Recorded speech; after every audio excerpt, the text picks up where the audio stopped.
Hello my dear students. Today we will learning about the internal structure of the heart. Yes, everybody note down internal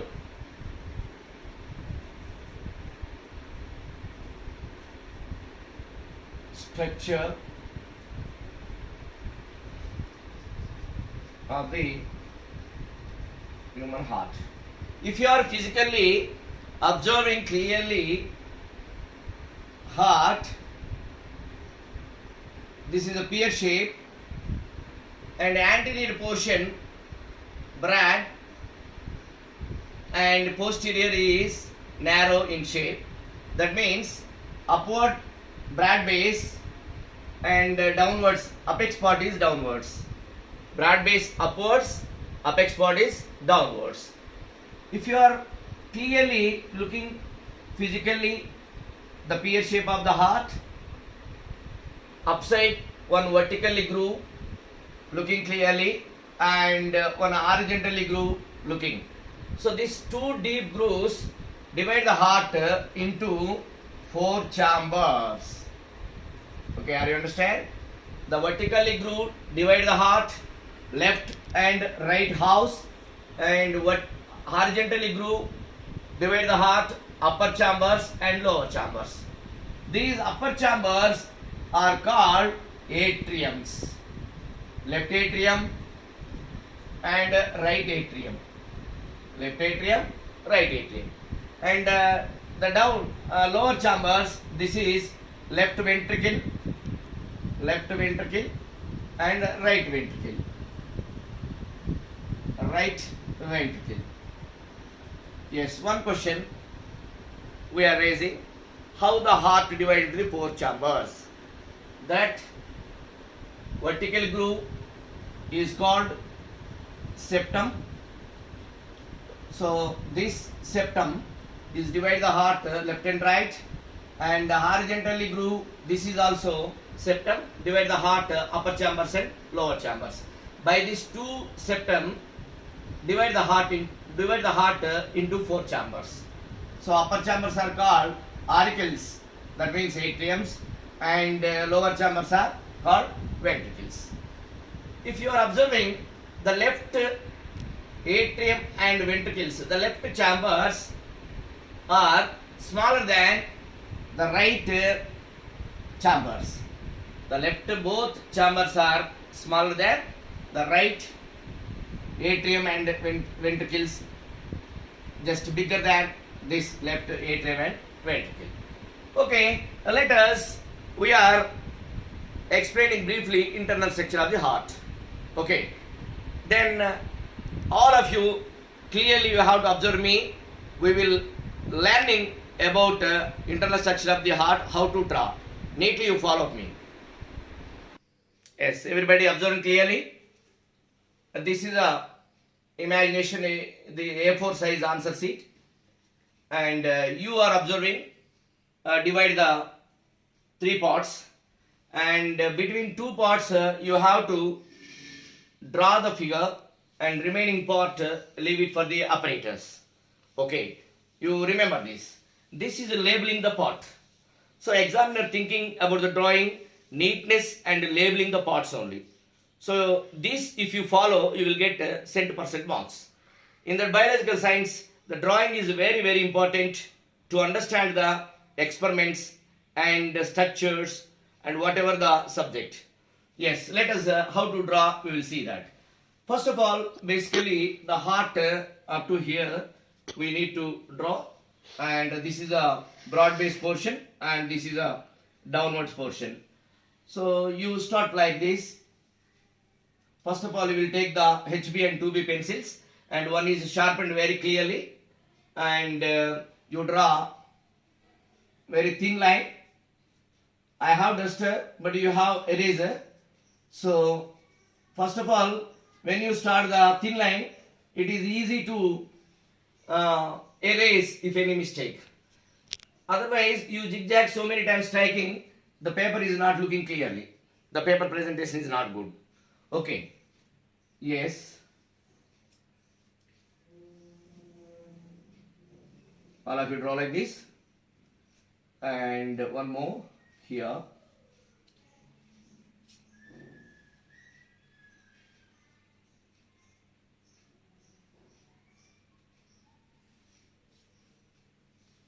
Yes. And this one is clearly come down. Draw like this.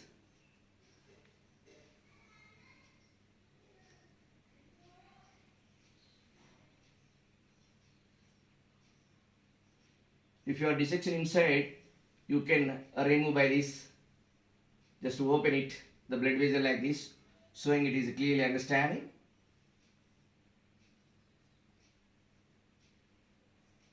Yes, I dissection this portion. It's looking like this, the blood vessel and one more blood vessel. And in this middle, you have to draw like this and go down. Okay. Then here the port and going to one more blood vessel, you have to show like this and come down. And this left portion you have to draw like this and open like this and draw. Same, this one chamber is open into like showing here.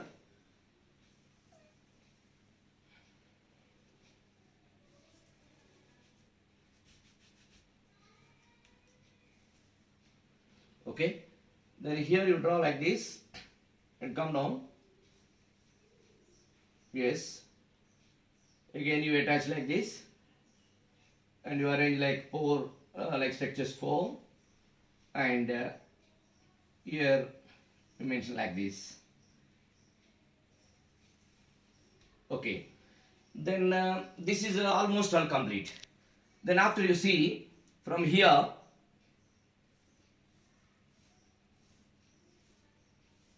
just lines you have to draw like this, what I am drawing here.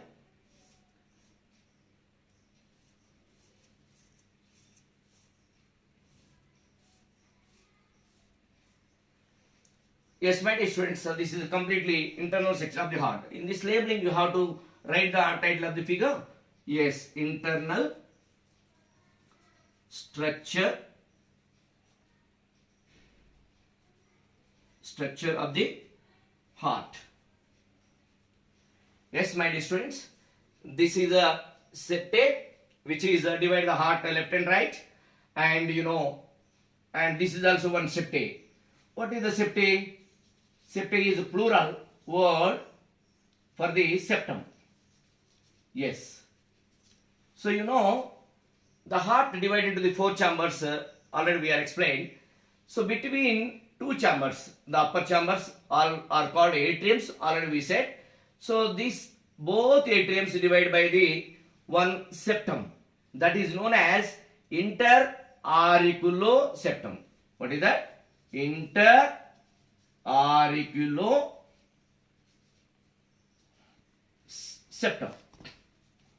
Okay.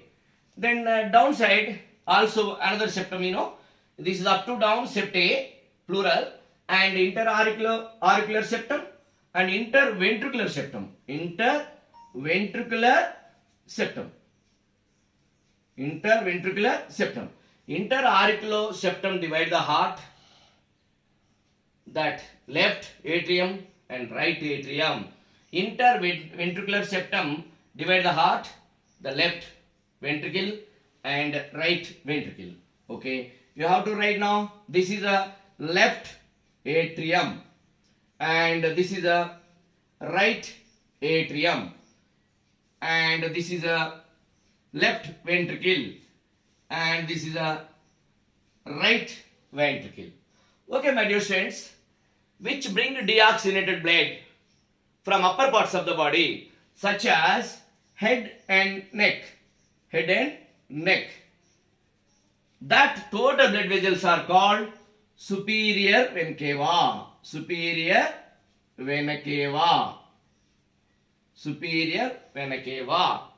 This is superior vena cava. Okay, what is the fifth point? Superior vena cava. Superior vena cava. What is the importance of superior vena cava? Which bring deoxygenated blood from upper parts of the body such as head and neck is known as superior vena cava. This is carrying deoxygenated blood and open into right ventricle. Okay. At the same time, which bring deoxygenated blood remaining trunk, that means lower parts of the body, that all blood vessels together is known as inferior vena cava. What is that? Inferior vena cava. This is known as inferior vena cava.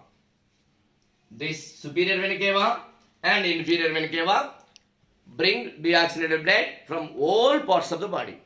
If any other blood vessels there, do you think so? Yes. One more blood vessels bring deoxygenated blood from walls of the heart. Those are called coronary veins. These coronary veins is also open into the right atrium. Okay. At the same time, the left atrium receive the oxygenated blood from nearest lungs, which are filtered by the oxidized by the blood, that is oxygenated blood. This oxygenated blood from the left side one pair, from the right side one pair. These two pairs of blood vessels bring oxygenated blood. These blood vessels are called pulmonary veins. These pulmonary veins receive the oxygenated blood from lungs into left atrium. As we are clear, understand, all parts of the body, from the superior vena cava and inferior vena cava and coronary veins, these all veins bring the deoxygenated blood open into the right atrium. At the same time, from the lungs, oxidized blood carry by the two pairs of pulmonary veins open into the left atrium. Okay, the both atriums filled by the oxygenated and deoxygenated blood. They are not mixed. Why they are not mixed? Because interauricular septum divide the heart. It's not a mixing. Okay. Then when the both atriums contraction, it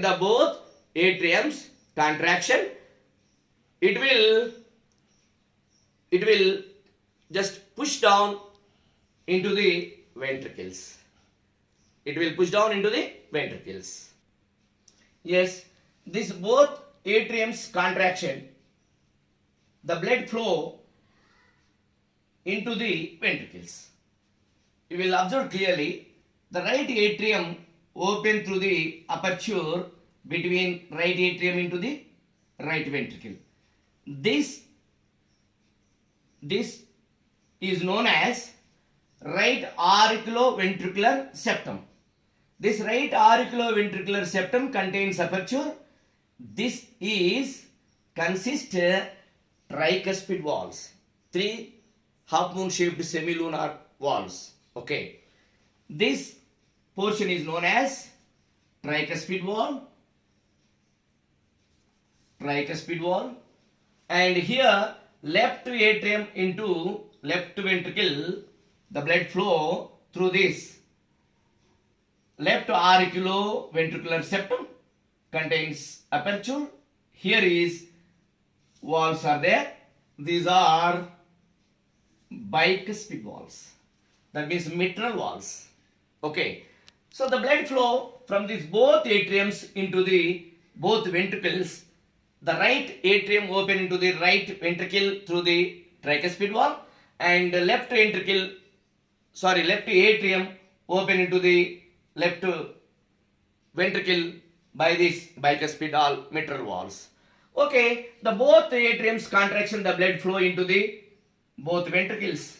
Left portion total oxygenated blood, right portion total deoxygenated blood.